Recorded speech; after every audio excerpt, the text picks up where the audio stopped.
Chronicles canvas channel पर आपका स्वागत है। आज हम अलाउद्दीन खिलजी का गुलाम सेनापति मलिक काफूर के बारे में जानेंगे। परिचय।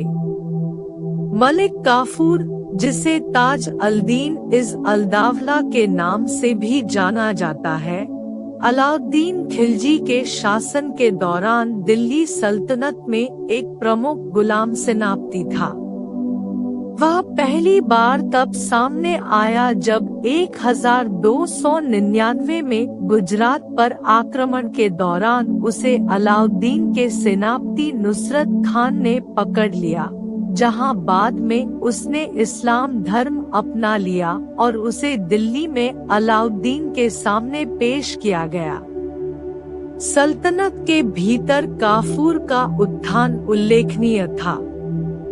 उनकी सलाह और सैन्य कौशल के लिए उन्हें बहुत सम्मान दिया जाता था। 1306 तक उनके पास बारबेग का पद था, जो एक चैम्बरलेन और सैन्य कमांडर दोनों को दर्शाता था।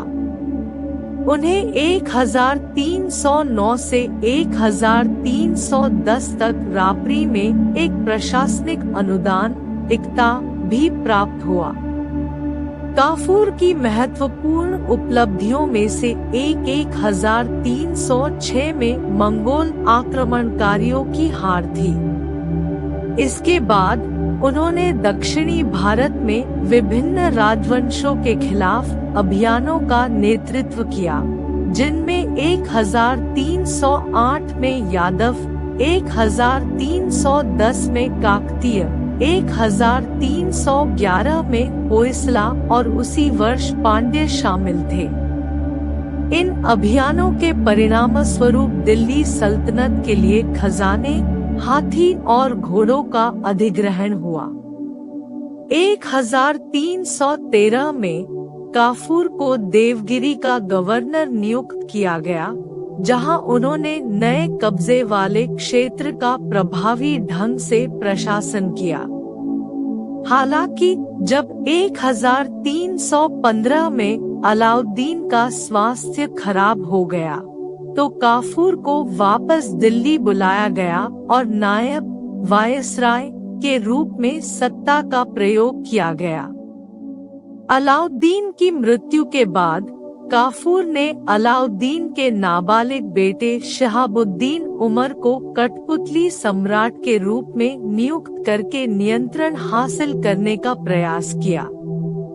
हालांकि अलाउद्दीन के पूर्व अंगरक्षकों द्वारा उनकी हत्या किए जाने से पहले उनका शासनकाल लगभग 1 महीने तक ही चला था। अलाउद्दीन के बड़े बेटे मुबारक शाह अंत में उनके उत्तराधिकारी बने और सत्ता संभाली। शुरुआती जीवन और करियर। काफूर का प्रारंभिक जीवन हिंदू वंश के रूप में वर्णित है और वह मूल रूप से खंभात में एक अमीर ख्वाजा का गुलाम था। वह अपनी शारीरिक सुंदरता के लिए जाना जाता था और कहा जाता है कि उसे एक महत्वपूर्ण राशि के लिए खरीदा गया था, हालांकि सटीक राशि संभवतः रूपक है।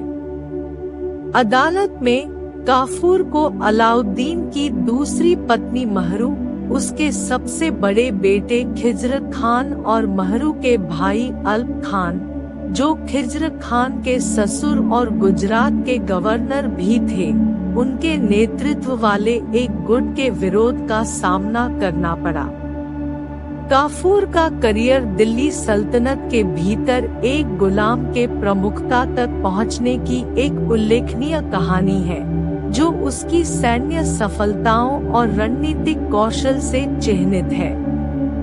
काफूर अंत में नायब वायसराय के पद पर आसीन हुए, हालांकि इस भूमिका पर उनकी नियुक्ति की सही तारीख अनिश्चित बनी हुई है। 1315 में जब अलाउद्दीन गंभीर रूप से बीमार पड़ गया, तो काफूर को देवगिरी से वापस दिल्ली बुलाया गया। उस समय उन्होंने देवगिरी का प्रशासन ऐन अल मुल्क मुल्तानी को सौंपा। अलाउद्दीन के अंतिम दिनों में काफूर के पास काफी कार्यकारी अधिकार थे। इस अवधि के दौरान अलाउद्दीन का अपने अन्य अधिकारियों के प्रति अविश्वास बढ़ गया था, जिससे उसके परिवार और उसके गुलाम सेवकों के बीच शक्ति मजबूत हो गई थी।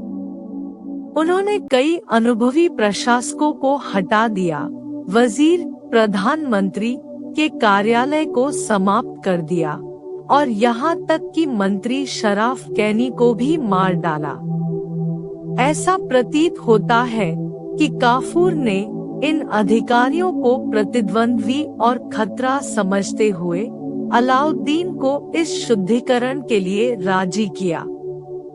अलाउद्दीन को अन्य अधिकारियों की तुलना में काफूर पर अधिक भरोसा था, क्योंकि काफूर के पास परिवार या अनुयायियों का अभाव था।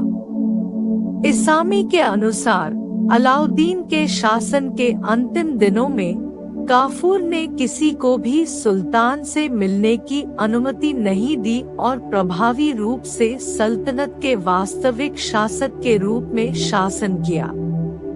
अलाउद्दीन के साथ संबंध। काफूर को 1299 में खिलजी सेना ने पकड़ लिया था और उसने अलाउद्दीन का ध्यान आकर्षित किया था। दोनों के बीच गहरा भावनात्मक रिश्ता विकसित हो गया। अलाउद्दीन के पूरे शासनकाल में, यहाँ तक कि अपनी बीमारी से पहले भी, वह काफूर के प्रति गहरा स्नेह रखता था और उसे अपने सभी अन्य मित्रों और सहयोगियों से ऊपर रखता था। अलाउद्दीन के सम्मान में काफूर को सर्वोच्च स्थान प्राप्त था।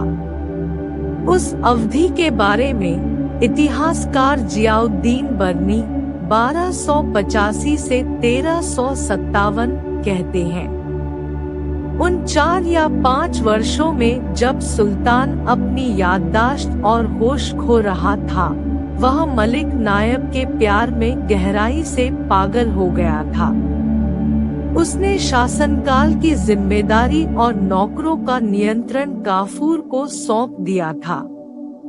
बर्नी के विवरण के आधार पर रूथ वनिता और सलीम किदवई जैसे कुछ विद्वानों ने सुझाव दिया है कि अलाउद्दीन और काफूर के बीच समलैंगिक संबंध हो सकते हैं। दूसरी ओर इतिहासकार बनारसी प्रसाद सक्सेना मानते हैं कि काफूर के प्रति अलाउद्दीन के आकर्षण था, लेकिन उनका मानना है कि उनकी निकटता आवश्यक रूप से यौन प्रकृति की नहीं थी।